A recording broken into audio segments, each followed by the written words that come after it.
Carta de Judas, versículo 3. Lá no final da sua Bíblia, diz assim: Amados, quando empregava toda a diligência em escrever-vos acerca da nossa comum salvação, foi que me senti obrigado a corresponder-me convosco, exortando-vos a batalhardes diligentemente pela fé que uma vez por todas foi entregue aos santos. Amém. Pai, aqui está a Tua palavra que foi lida diante de nós. Ó Deus, essa palavra que nos alimenta, nos fortalece, nos edifica, Senhor, é dela que precisamos nesse mundo tenebroso e sombrio.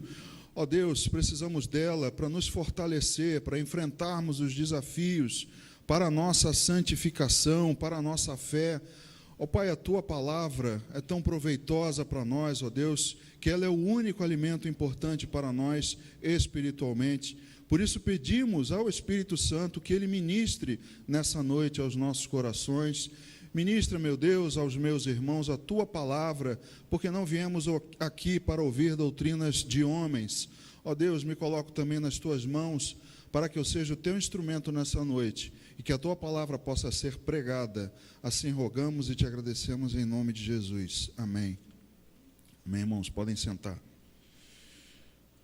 Que bom, irmãos.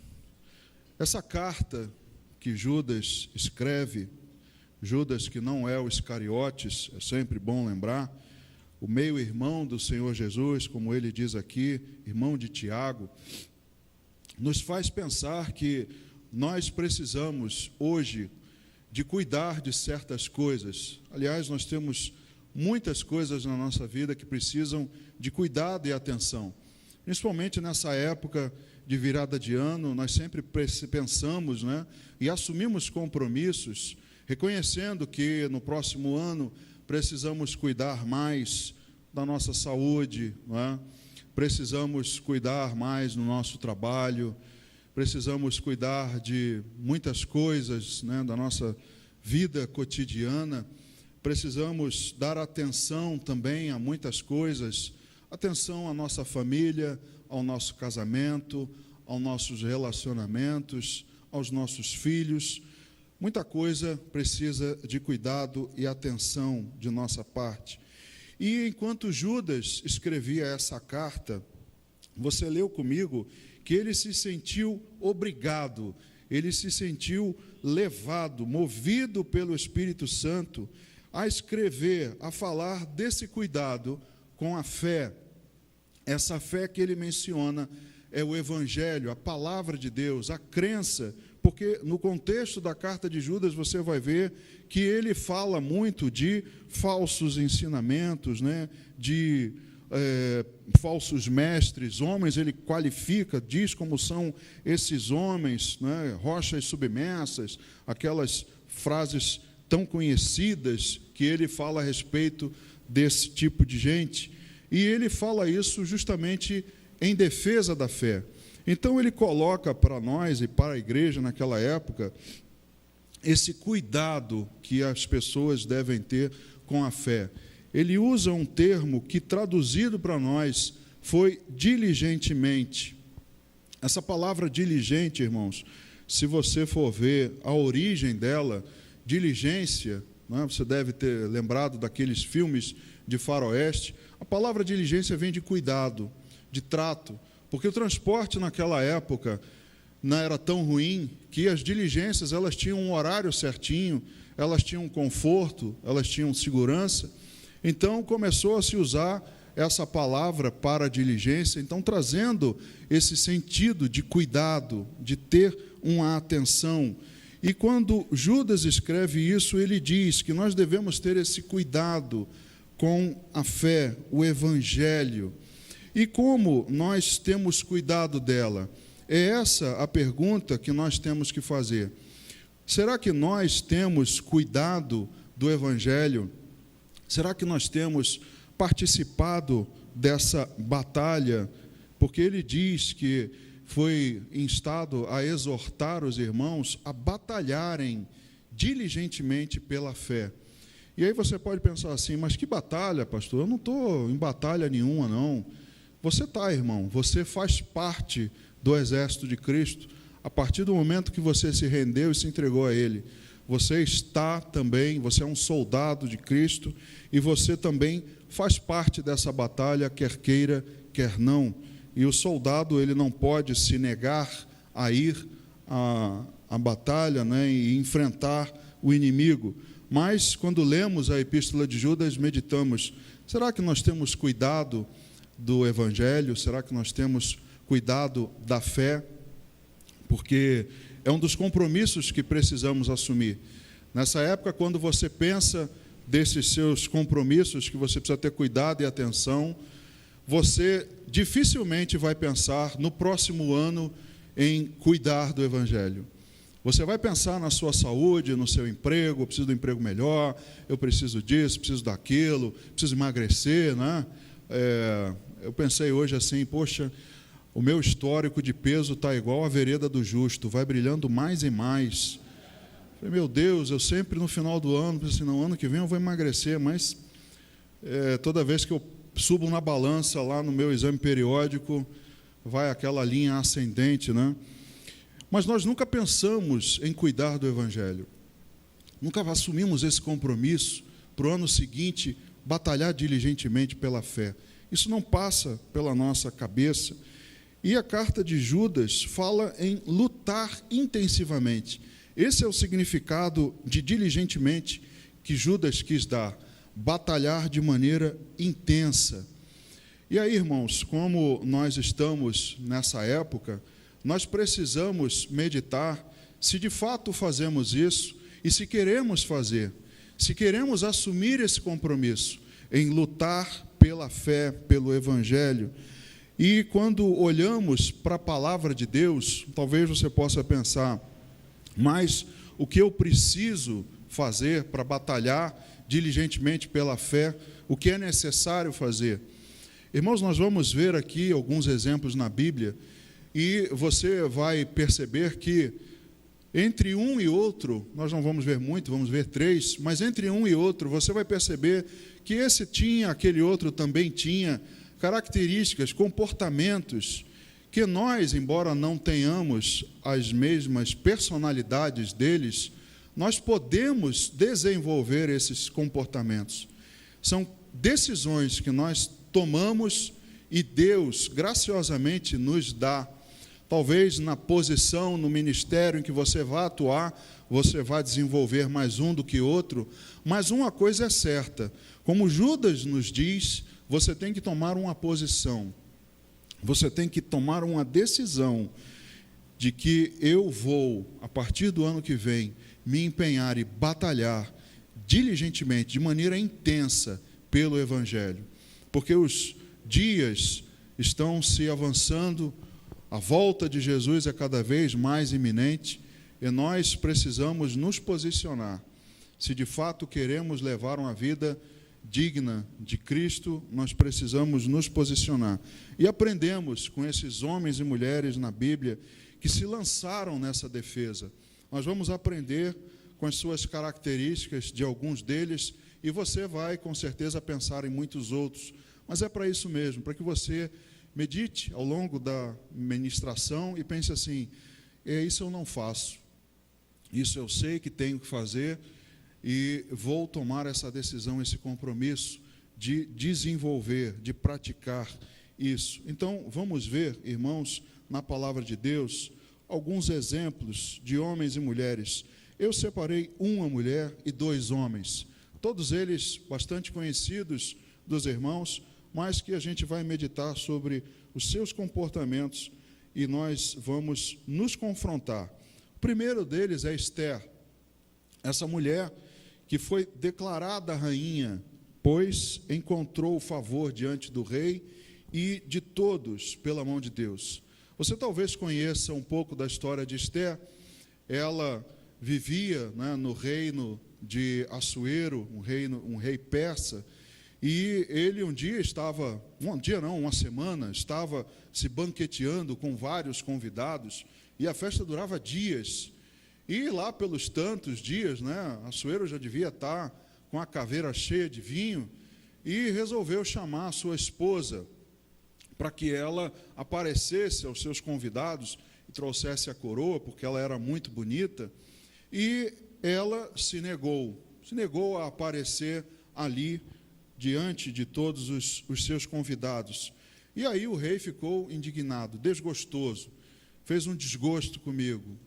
E, aconselhado pelos seus sábios, ele tirou a coroa da rainha. E, muito aborrecido, os homens começaram a procurar virgens entre o povo, e dentre elas Ester foi levada. Ester era de origem judaica, criada pelo seu primo, chamado Mordecai, porque seus pais tinham morrido, e ela foi criada com ele, muito bela também, muito formosa, foi escolhida para ir, então, ser preparada durante um ano para comparecer diante do rei. E tudo isso, todo o caminho de Ester, houve a mão de Deus ali sobre ela, porque ela alcançou esse favor diante dele, não somente dele, porque ele a amou mais do que todas as outras, mas com todos Ester ganhou favor de Deus, com todos Ester ganhou graça. Então ela ali naquele lugar, colocada por Deus, pela mão de Deus, achou o favor. E porque seu primo que a criou não ter se curvado diante de Amã, um dos que o rei Assuero tinha elevado acima de todos os do seu reino, que todos se prostravam diante dele, os judeus habitavam no meio das cidades do domínio persa, junto com os outros. Muitos povos eram dominados e levados cativos. Os judeus estavam ali habitando. E quando Amã passava, todos tinham que se curvar. E talvez Mordecai tivesse algum trabalho ali, porque ele sempre estava na casa do rei, na porta do rei, ele sempre estava por ali naquele ambiente, e ele pede a Ester que não se revele como judia. Talvez por estar vivendo ali no meio de pessoas tão diferentes, eles sofrendo, com preconceito, pede a Ester que não se revelasse como judia, e ele talvez até também fizesse esse esforço. Mas no dia que ele foi obrigado a se prostrar diante de Amã, isso ele não fez. E ao não fazer, se entrega e ganha a antipatia, a indignação, a revolta de Amã. Esse Amã, então, chega para o rei e pede a ele, diz a ele assim, olha, tem um povo aí no meio do teu reinado, tem um povo aí que tem uns costumes diferentes, tem uns hábitos diferentes, que não respeitam muito as leis, as nossas leis. Eu vou te dar uma ideia. O que você acha da gente exterminar esse povo num dia só e que se dê 10.000 talentos de prata àqueles que fizerem isso? O rei, então, tira o seu anel, entrega na mão deles, olha, faz o que você achar melhor. Faz aí o decreto e mete bronca. E assim, então, ele publica esse decreto com o selo do rei, determinando que, num dia, todos os judeus fossem perseguidos e mortos. Então, irmãos, chega a Ester. Mordecai, quando sabe disso, ele vai, coberto de pano de saco e cinza, à porta do rei, e ele ali, então, se coloca e chega ao conhecimento de Ester. E ela vai procurar saber, e ele diz assim, olha, avisa a ela que intervenha com o rei, por causa disso, disso e disso que aconteceu. Chega então a Ester o pedido para interceder junto ao rei Assuero. Veja lá no livro de Ester, no capítulo 4, no verso 11, Ester, que é um livro histórico na nossa Bíblia, está entre os livros históricos, entre Neemias e Jó. O livro de Ester, no capítulo 4, verso 11, diz assim, todos os servos do rei e o povo das províncias do rei sabem que, para qualquer homem ou mulher que, sem ser chamado, entrar no pátio interior para avistar-se com o rei, não há senão uma sentença, a de morte, salvo se o rei estender para ele o cetro de ouro, para que viva, e eu, nesses 30 dias, não fui chamada para entrar ao rei. Veja, irmão, chega a Ester o pedido, e ela diz assim, olha, acontece o seguinte, tem aí uma lei que se você for ao rei sem ser chamado, pode morrer. E já tem um mês que ele não me chama. Chega a ela esse pedido. Ela, ali, habitando no palácio, já como rainha, chega o pedido a ela. E aí, irmãos, eu te pergunto, se fosse contigo, o que você faria? Porque essas foram as palavras, a primeira reação de Esther. Assim, olha, isso que você está me pedindo é um negócio complicado, porque todo mundo sabe que se você for falar com o rei sem ser chamado, você pode morrer. O que você faria, irmãos, nessa batalha diligente pela fé? Ela, então, diz que é difícil, mas mesmo ciente dessas consequências, porque ela sabia do que podia lhe acontecer, ela decide batalhar pelo direito do exercício da fé, não somente seu, mas de todo o seu povo. No versículo 13 ao 16 desse mesmo capítulo 4, veja o que diz. Então lhe disse Mordecai que respondessem a Esther: não imagines que por estares na casa do rei, só tu escaparás entre todos os judeus, porque se de todo te calares agora, de outra parte se levantará para os judeus socorro e livramento, mas tu e a casa de teu pai perecereis, e quem sabe se para conjuntura como esta é que foste elevada a rainha. Então disse Esther que respondessem a Mordecai: vai, ajunta a todos os judeus que se acharem em Susã, e jejuai por mim, e não comais nem bebais por 3 dias, nem de noite, nem de dia, eu e as minhas servas também jejuaremos. Depois irei ter com o rei, ainda que é contra a lei. Se perecer, pereci. Então se foi Mordecai, e tudo fez segundo Esther lhe havia ordenado. Veja, quando ela diz a Mordecai tudo isso, é lógico que ela não diz diretamente, porque tem um eunuco fazendo o leve trás, mas Mordecai diz para ela assim: olha, não pensa que por você estar aí nesse palácio, você vai escapar, porque se não for contigo, Deus vai levantar outro. Esther recebe essa palavra do homem que a criou, seu pai, dizendo: você e a sua casa vão perecer. Deus vai levantar outro, não se preocupa com isso, mas você e a tua casa vão perecer. Esther, ouvindo isso, ela então decide batalhar, decide então enfrentar, mesmo sabendo do preço que ela teria que pagar se ela não fosse recebida pelo rei. Ela então, irmãos, toma uma atitude de se entregar, uma atitude de se negar, uma atitude de abnegar-se, de mesmo sabendo das consequências da sua própria vida, se entregar por algo maior. Essa é uma das características mais marcantes de Esther. Então ela decide batalhar pelo exercício da fé do seu povo.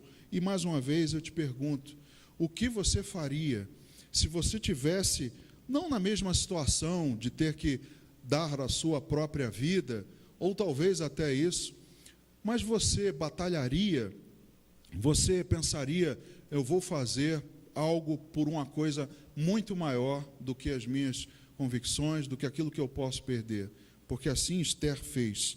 E o desejo do inimigo, irmãos, era ver o povo de Deus derrotado. Como eu falei contigo, em Esther, no capítulo 3, no verso 13 e 14, diz assim: enviaram-se as cartas por intermédio dos correios a todas as províncias do rei, para que destruíssem, matassem e aniquilassem de vez a todos os judeus, moços e velhos, crianças e mulheres, em um só dia, no dia 13 do 12º mês, que é o mês de Adar, e que lhes saqueassem os bens. Tais cartas encerravam o traslado do decreto para que se proclamasse a lei em cada província. Esse traslado foi enviado a todos os povos para que se preparassem para aquele dia. Então, irmãos, o desejo do inimigo de Amã era de destruir todos os judeus num só dia. E aí, irmãos, o que você faria, o que nós faríamos se tivéssemos que batalhar. Se algo de Deus corresse risco, se algo da igreja corresse um risco, será que nós nos omitiríamos, como ela, em primeiro lugar, pensou? Assim, olha, é muito difícil fazer isso, porque muitos de nós, irmãos, quando ouvimos um desafio, muitos de nós deixam, assim, olha, é melhor deixar para outro, não, porque isso aí é complicado para mim. Eu tenho algumas dificuldades, tenho alguns impedimentos aqui, deixa para outro. Mas Mordecai foi sincero, reto com ela. Se não for você, Deus vai levantar outro. E quem não sabe se é para exatamente isso que Deus te colocou nessa situação. Então, às vezes você está em determinada situação, mas foi Deus que te colocou ali. E se não fosse a postura de Esther, se não fosse a sua determinação, o povo não poderia sequer defender a sua fé. No desenrolar da história, se você quiser ler depois com mais atenção, você vai ver que ela alcançou favor diante do rei e ela conseguiu entregar toda a trama de Amã, e Deus decide matar aquele homem, mas ele, sabendo que não podia revogar o seu decreto, ele diz, olha, diga ao povo então que se defenda nesse dia. Nem isso o povo teria o direito. No livro de Esther, no capítulo 8, no verso 10 e 11, diz o seguinte, no versículo 10, escreveu-se em nome do rei Assuero e se selou com o anel do rei. As cartas foram enviadas por intermédio de correios montados em jinetes, criados na caudelaria do rei. Nelas o rei concedia aos judeus de cada cidade que se reunissem e se dispusessem para defender a sua vida, para destruir, matar e aniquilar de vez toda e qualquer força armada do povo da província que viessem contra eles, crianças e mulheres, e que se saqueassem os seus bens. Agora, no capítulo 9, do 1 ao 5, diz que no dia 13, no dia aprazado, que é o mês de Adar, quando chegou a palavra do rei e a sua ordem para se executar, no dia em que os inimigos dos judeus contavam assenhorear-se deles, sucedeu o contrário, pois os judeus é que se assenhorearam dos que os odiavam, porque os judeus nas suas cidades, em todas as províncias do rei Assuero, se ajuntaram para dar cabo daqueles que lhes procuravam o mal, e ninguém podia resistir-lhes, porque o terror que inspiravam caiu sobre todos aqueles povos. Todos os príncipes das províncias e os sátrapas e os governadores e os oficiais do rei auxiliavam os judeus, porque tinha caído sobre eles o temor de Mordecai, porque Mordecai era grande na casa do rei e a sua fama crescia por todas as províncias, pois ele se ia tornando mais e mais poderoso. Feriram, pois, os judeus a todos os seus inimigos, a golpes de espada, com matança e destruição, e fizeram dos seus inimigos o que bem quiseram. Veja, Esther decide tomar uma atitude, decide batalhar pela fé, como Judas diz à igreja. E através da sua atitude, de se colocar à disposição, Deus fez o resto. Deus deu a ela favor, graça, Deus concedeu o que ela pediu e o povo pôde se defender. E na defesa, Deus reverteu o que seria maldição em vitória. Mas tudo isso se concretizou porque Esther teve temor a Deus, ela decidiu, diga ao povo que jejue por mim, eu vou jejuar também com as minhas companheiras e eu vou entrar ao rei. Se perecer, pereci. Se eu morrer, morri. Se eu perder, perdi. Mas Esther teve essa vida, essa característica, esse comportamento de abnegação, irmãos, de entregar, ser capaz de entregar a sua vida por algo maior. E aí, trazendo para nós, Deus vai usar. Se não for através de nós, Ele vai levantar outros, porque Ele é fiel e poderoso para cumprir com as suas promessas que tinha com o seu povo, e assim o fez. O povo pôde se defender, e não somente se defendeu, como prevaleceu sobre todos os outros. Mas tudo acontece com uma decisão de alguém que decide batalhar pela fé. Não, eu quero fazer parte disso. Deus me colocou essa incumbência, eu vou me dispor e vou abrir mão de estar no palácio, abrir mão de tudo que eu tenho, de ser a rainha. Se eu tiver que morrer, eu vou. Se eu tiver que perder, eu perco. Mas eu estou aqui para batalhar. E aí, irmãos, trazendo para nós esse comportamento dela, será que em nós existe? Será que nós temos esse pensamento de, olha, se eu tiver que perder, eu perco. Se eu tiver que abrir mão de alguma coisa, eu abro por algo maior? Será que nós temos esse comportamento? Porque isso não é uma característica da personalidade de Esther. Não, foi algo que ela decidiu fazer. E nós também podemos e devemos decidir por essa batalha, por essa decisão de se sacrificar. Ainda que eu perca alguma coisa, mas por um bem maior, que é algo divino, celestial, da obra de Deus. Essa foi um exemplo, a Esther foi um exemplo de mulher na Bíblia que teve essa característica. Um outro que você também conhece muito bem é o apóstolo Pedro, um dos homens, dos principais apóstolos do Senhor Jesus, um homem com uma personalidade marcante. Pedro você conhece, né? Por seu vigor, pela sua força, pela sua impulsividade. Pedro tinha aquela característica, isso já era a personalidade dele, né? De se lançar, um homem que disse que era muito falador, embora não tivesse muito conhecimento, cultura, era um homem que falava muito bem, era um homem que se destacava como líder, né? Pelo seu jeito de orar bem, de falar muito bem, um homem muito sanguíneo, né? Aquele sangue quente que se esquenta rápido. Mas Pedro foi um dos principais apóstolos. Ele teve essas características momentaneamente boas, às vezes não tão boas, foi repreendido pelo Senhor Jesus, às vezes podia até ficar zangado, não é? Antes da sua conversão verdadeira, Pedro tinha esses comportamentos um pouco inconstantes, até mesmo depois, ele também foi repreendido por Paulo, lá na carta aos Gálatas, quando ele ainda balançou diante dos judaizantes, mas Pedro, ele tinha essa personalidade marcante e foi um dos principais apóstolos. Mas mesmo com todas as suas limitações humanas, a ação do Espírito Santo, após a sua conversão, o transformou. Isso é a primeira característica do apóstolo Pedro, e talvez a mais marcante nele, a transformação que ele deixou que o Espírito Santo fizesse na sua vida. Porque tem muitos irmãos que dizem assim, adianta, meu temperamento é assim, eu sou sanguíneo, eu sou vigoroso, eu sou assim mesmo, não tem como mudar.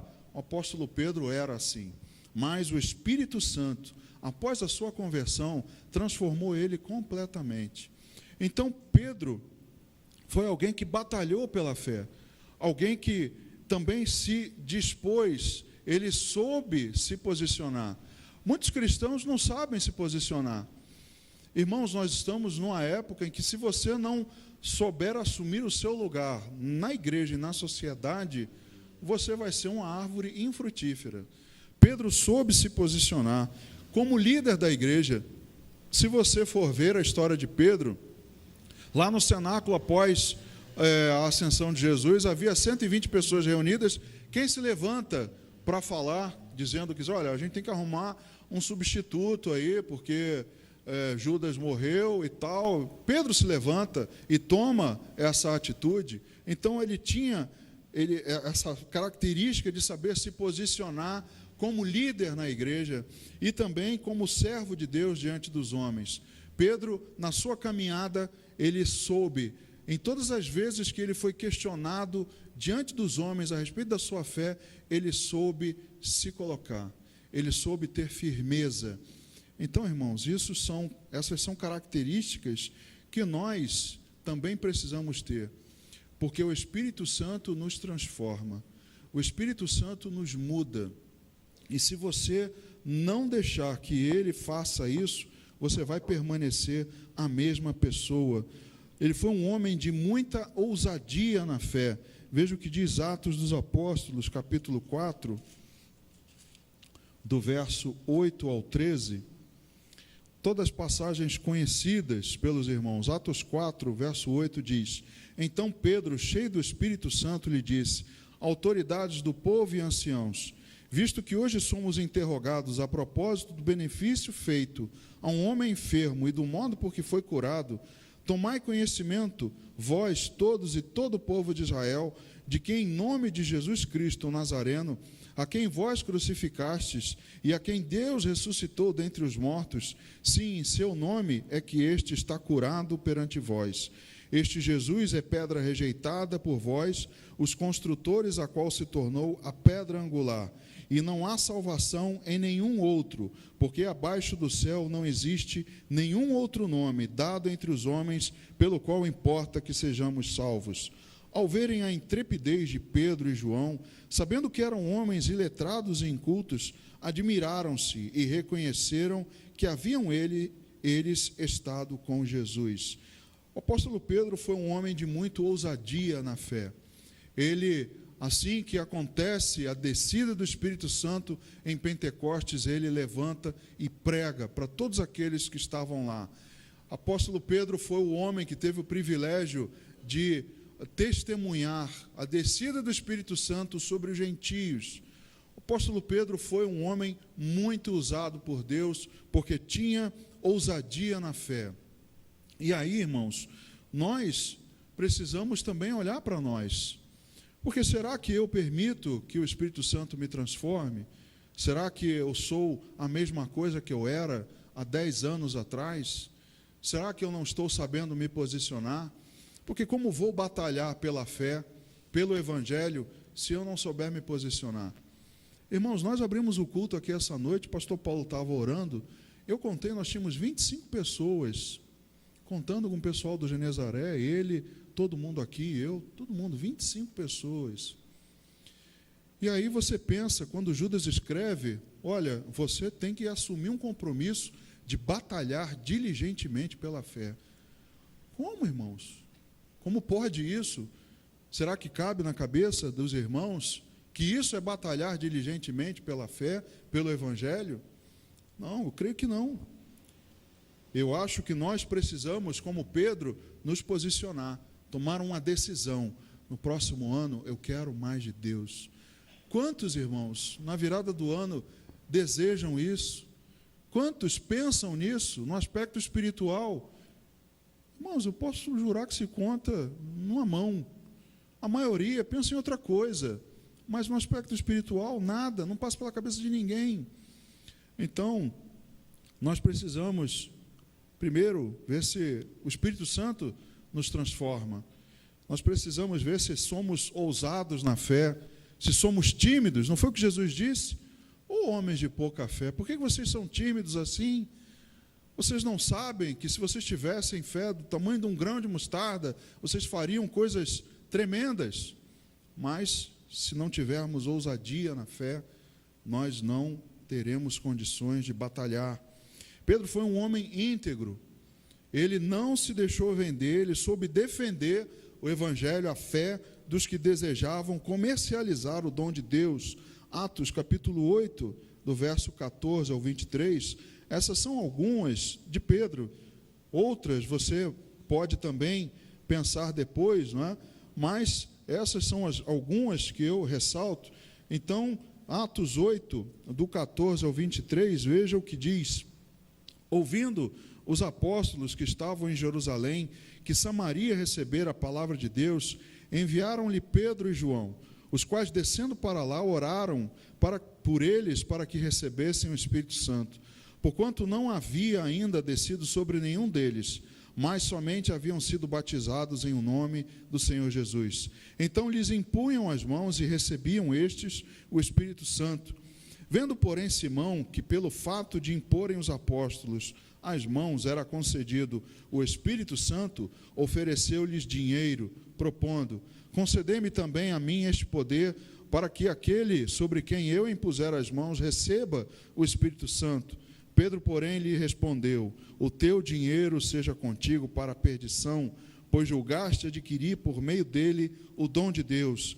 Não tens parte nem sorte neste ministério, porque o teu coração não é reto diante de Deus. Arrepende-te, pois, da tua maldade e roga ao Senhor, talvez te seja perdoado o intento do coração, pois vejo que estás em fel de amargura e laço de iniquidade. Pedro era um homem íntegro. Quando Ananias e Safira chegam para levar o dinheiro da venda do campo, ele também, com integridade, coloca eles em xeque a respeito do valor. Pedro sabia o que tinha real valor para ele. Então, ele soube defender os seus ideais, a sua honestidade nas coisas divinas, nas coisas de Deus. E nós, irmãos, também pensamos na nossa integridade, a nossa inteireza. Deus nos quer por inteiro, não é uma parte. Tem gente que pensa assim: eu dou o dízimo, 10%, o resto eu faço o que quero. Não, você é enganado. Os outros 90% você gasta debaixo da direção de Deus. Irmãos, Deus quer por inteiro, não uma parte. Não existe uma parte da minha vida que é convertida, a outra não. Deus, assim como fez com Pedro, na sua caminhada, ele foi avançando, foi crescendo, nós também. Ele vai em todas as áreas da nossa vida, porque Ele nos quer por inteiro. E aí, será que somos inteiros na mão de Deus, em todas as áreas da nossa vida? Ou será que alguma delas a gente está escorregando? Pense nisso, irmãos, porque é um compromisso a ser assumido, é um comportamento que você pode decidir a partir de hoje ter. Obediente, Pedro também era. Ele não se manteve apegado às tradições quando foi repreendido. Em Atos, no capítulo 11, do verso 5 ao 17, diz assim: eu estava na cidade de Jope orando, e num êxtase tive uma visão em que observei descer um objeto, como se fosse um grande lençol baixado do céu, pelas 4 pontas e vindo até perto de mim. E fitando para dentro dele os olhos, vi quadrúpedes da terra, feras, répteis e aves do céu. Ouvi também uma voz que me dizia: levanta, Pedro, mata e come. Ao que eu respondi: de modo nenhum, Senhor, porque jamais entrou em minha boca qualquer coisa comum ou imunda. Segunda vez falou a voz do céu: ao que Deus purificou, não consideres comum. Isto sucedeu por 3 vezes, e de novo tudo se recolheu para o céu. E eis que na mesma hora pararam junto da casa em que estávamos 3 homens enviados de Cesareia para se encontrarem comigo. Então o Espírito me disse que eu fosse com eles sem hesitar. Foram comigo também esses 6 irmãos, e entramos na casa daquele homem. E ele nos contou como vira o anjo em pé em sua casa, e que lhe dissera: envia a Jope e manda chamar Simão, por sobrenome Pedro, o qual te dirá palavras mediante as quais serás salvo, tu e toda a tua casa. Quando, porém, comecei a falar, caiu o Espírito Santo sobre eles, como também sobre nós no princípio. Então me lembrei da palavra do Senhor quando disse: João, na verdade, batizou com água, mas vós sereis batizados com o Espírito Santo. Pois, se Deus lhe concedeu o mesmo dom que a nós nos outorgou quando cremos no Senhor Jesus, quem era eu para que pudesse resistir a Deus? Nessa passagem, Pedro se defende quando ele é chamado para dar esclarecimentos. Que negócio é esse de você ir e pregar aos gentios? Era limitado somente aos judeus na sinagoga, mas Pedro conta: olha, eu fui ordenado, Deus me deu uma ordem, me deu uma visão, e quando eu fui aconteceu assim, assim, assim. Ora, quem sou eu para duvidar de Deus? Eu sou obediente. Se Deus me mostrou e se Deus fez assim, eu não quero nem saber qual era a tradição judaica, e ele coloca isso em sua defesa. Os irmãos, quando ouvem isso, se alegram, e todos dizem: então a Deus também decidiu a todos os gentios a salvação, também decidiu nos alcançar. Então Pedro foi obediente. Como eu disse, quando Paulo chega diante dele e coloca ele contra a parede, ele reconhece. Então, irmãos, Pedro era um homem obediente, era um homem que sabia reconhecer e não se apegava às tradições quando repreendido. E será que nós também somos obedientes? Porque muitos, irmãos, quando são repreendidos, ficam sequelados. Já ouviu isso? Ficam assim, ele feriu o meu coração, o pastor me repreendeu, vou ficar triste, deprimido. Irmãos, se houve a repreensão e veio da parte de Deus, se alegre, porque é para sua melhoria, para o seu crescimento, que Deus assim faz. Não despreze a repreensão que vem do Senhor. Então Pedro não ficava, depois da sua conversão, melindrado com alguma coisa que fosse repreendido, porque ele decidiu ter esse comportamento. Ele permitiu que fosse transformado. E aí, irmãos, essas qualidades de Pedro, esses comportamentos, essas decisões de Pedro, como é que estão na nossa vida? Como é que você está? Ele teve uma vida dedicada à santificação, aprendizado, muito trabalho. O que eu diria a respeito de Pedro é que ele era um homem em constante mudança. Um homem que saiu, diametralmente oposto ao que ele era no início, quando ele se encontra com Jesus ao ponto de se colocar nos pés dele e dizer: se aparta de mim porque eu sou pecador. Sai de perto de mim porque eu não presto. Mas Jesus o acolheu, o levantou, o estimulou, o ensinou. E mesmo depois de Jesus partir, Pedro continuou a sua vida de crescimento, de santificação.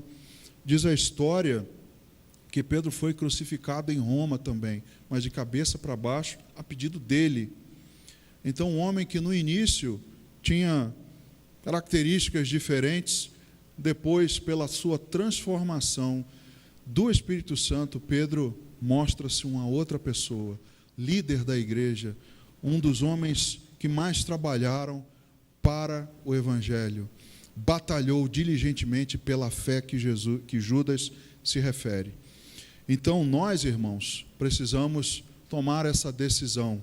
O que faremos para sermos batalhadores diligentes na fé? O último é o apóstolo Paulo. Não podia deixar de falar dele. Um homem incansável na proclamação do Evangelho. Um homem que também, assim como Pedro, teve uma transformação tremenda. Paulo, ele se considerava o cara, né? Nós vamos ver aqui que ele narra que ele poderia se regozijar e se gloriar na carne mais do que qualquer um outro. Paulo era um homem muito sábio, um homem que foi criado com o zelo dos fariseus, mas assim como Pedro, ele também compreendeu que a sua vida, segundo as obras, não o salvariam. Na carta aos Filipenses, ele escreve assim, carta aos Filipenses, lá no capítulo 3, Filipenses 3, do verso 4 ao 11, alegrai-vos sempre no Senhor, outra vez digo, alegrai-vos, seja a vossa moderação conhecida de todos os homens, perto está o Senhor. Não andeis ansiosos de coisa alguma, em tudo, porém, sejam conhecidas diante de Deus as vossas petições pela oração e pela súplica com ações de graças. E a paz de Deus, que excede todo entendimento, guardará o vosso coração e a vossa mente em Cristo Jesus. Finalmente, irmãos, tudo que é verdadeiro, tudo que é respeitável, tudo que é justo, tudo que é puro, tudo que é amável, tudo que é de boa fama, se alguma virtude há e se algum louvor existe, seja isso que ocupe o vosso pensamento. O que também aprendestes e recebestes e ouvistes e viste em mim, isso praticai, e o Deus da paz será convosco. Então, Paulo diz que houve completa redenção. Paulo diz, olha, o que vocês aprenderam e receberam e ouviram e viram em mim também, isso pratiquem. Paulo se rendeu completamente quando Jesus encontra com ele a caminho de Damasco. E tudo aquilo que ele considerava como lucro, ele considerou como perda. E ele então decide se lançar.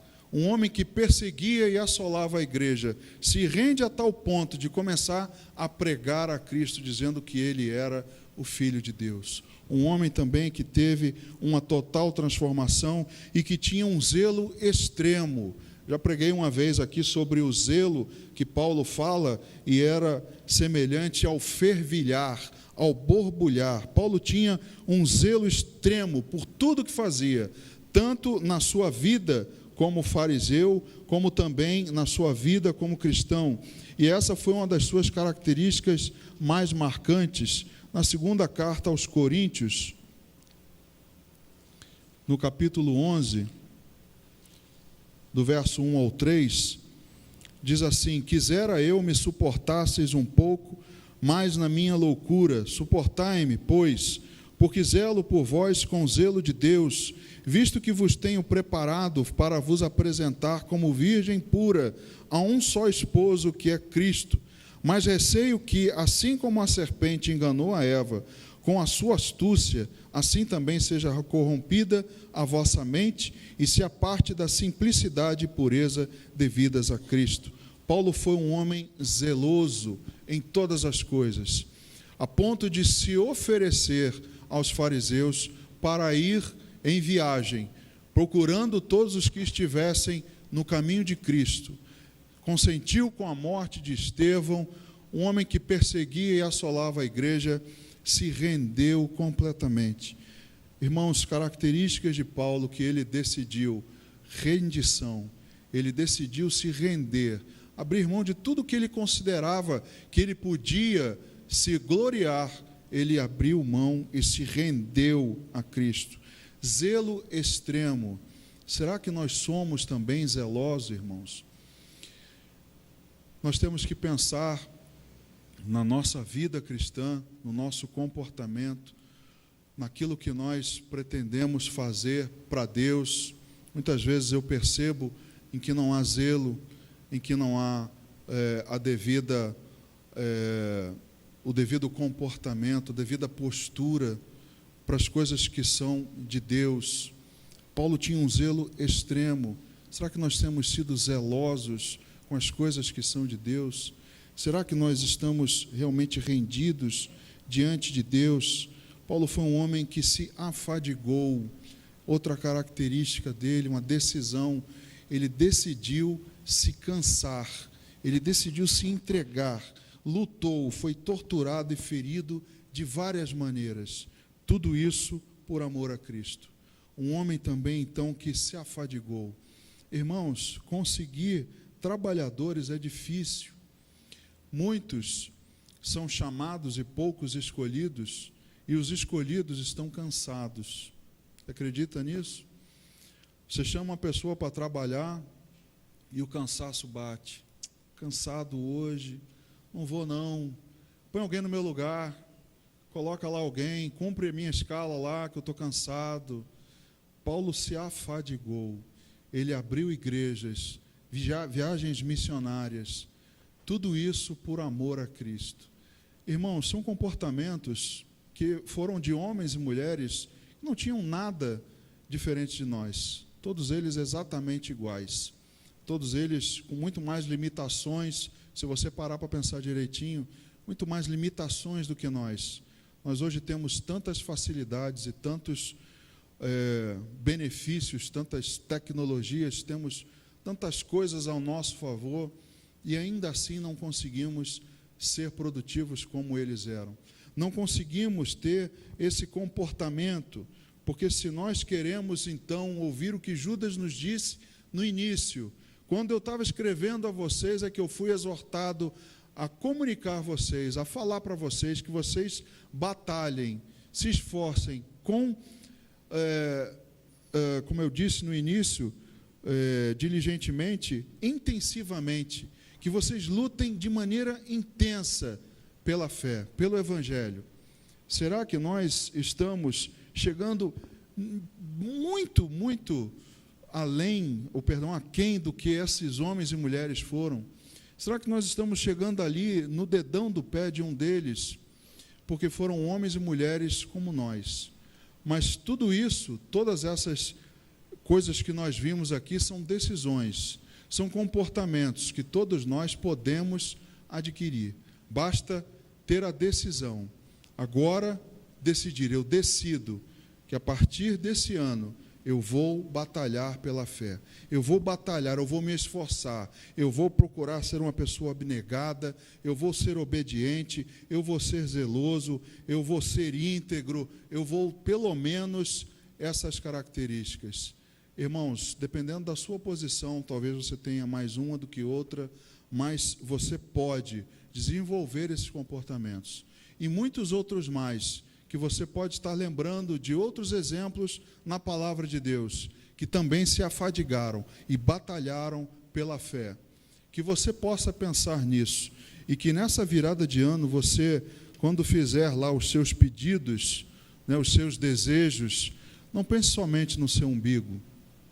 Olhe também para as questões celestiais, olhe também pela fé, olhe também por aquilo que você pode fazer, porque Deus tem te dado dons, talentos, Deus tem te capacitado, mas aquilo que você pode desenvolver, Deus não vai te dar. Você tem condições de desenvolver tudo isso. Deus não te dá isso. Isso não é dom. Isso é algo que você tem que buscar desenvolver. Amém? Que você sinta esse desejo no coração e que a partir de agora você decida por batalhar a fé. Amém, irmãos? Vamos orar, pedir a Deus que nos abençoe, que fale conosco, que nos convença, porque Ele pode falar muito mais do que eu conseguir falar a você. Vamos orar. Pai, agradecemos, meu Deus, pela Tua palavra. Oh, meu Deus, quando lemos e vemos tantos exemplos na Bíblia, percebemos, meu Deus, quão longe estamos daquele ideal, daquele que o Senhor deseja, que o Senhor sabe que podemos alcançar.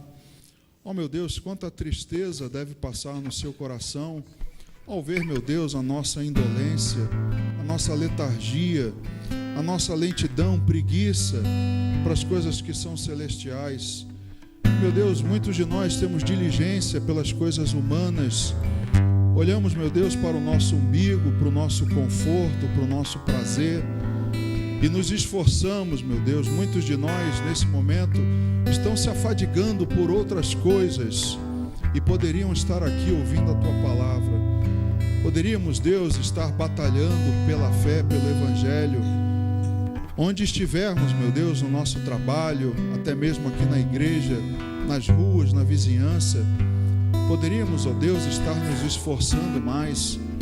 Poderíamos, Deus, ter iniciado esse culto com mais irmãos, ter mais irmãos aqui nos cultos de terça e de quinta-feira. Oh, meu Deus, tudo isso nós é que precisamos fazer. O Senhor não enviará pessoas aqui se não formos atrás delas. Meu Deus, nos envia. Fala ao nosso coração para que nós possamos ter esses comportamentos. Como o de Esther, meu Deus, que abriu mão, resolveu abrir mão da sua própria vida, se fosse necessário, por um bem maior. Todos os apóstolos, todos os homens e mulheres que estão narrados na Bíblia, que estão na galeria dos heróis da fé, oh meu Deus, fizeram por amor a obra de Deus. Oh Pai, que nós possamos olhar e ser incomodados pelo Teu Espírito Santo, que Ele nos transforme, Deus, que Ele nos torne pessoas obedientes, íntegras, zelosas, respeitosas, meu Deus, pela Tua casa, pelo culto ao Senhor, a reverência devida que devemos Te dar, o respeito que o Senhor merece ter.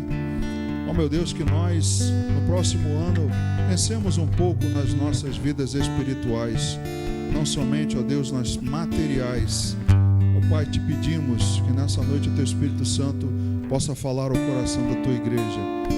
Nos ajuda, Senhor, nas nossas fraquezas. E nós, ó Deus, Te agradecemos por tudo.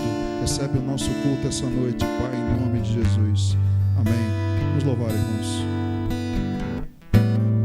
Que devo eu agradecer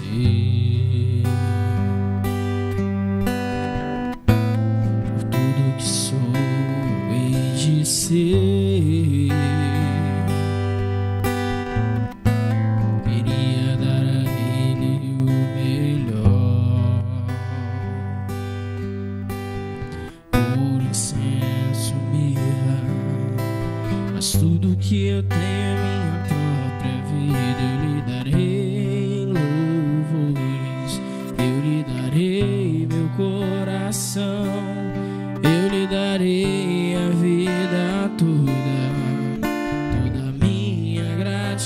gratidão. Eu lhe darei louvores, eu lhe darei meu coração, eu lhe darei a vida toda, toda minha adoração.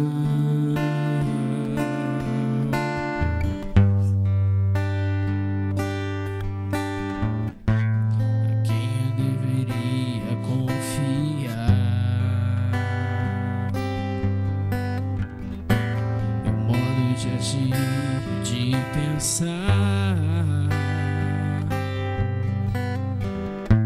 sem medo vou abrir meu coração. Erros e acertos, pra Deus eu conto todos os meus segredos. Lhe darei louvores, eu lhe darei meu coração, eu lhe darei a vida toda, toda minha gratidão. Eu lhe darei louvores, eu lhe darei meu coração, eu lhe darei a vida toda, toda minha adoração.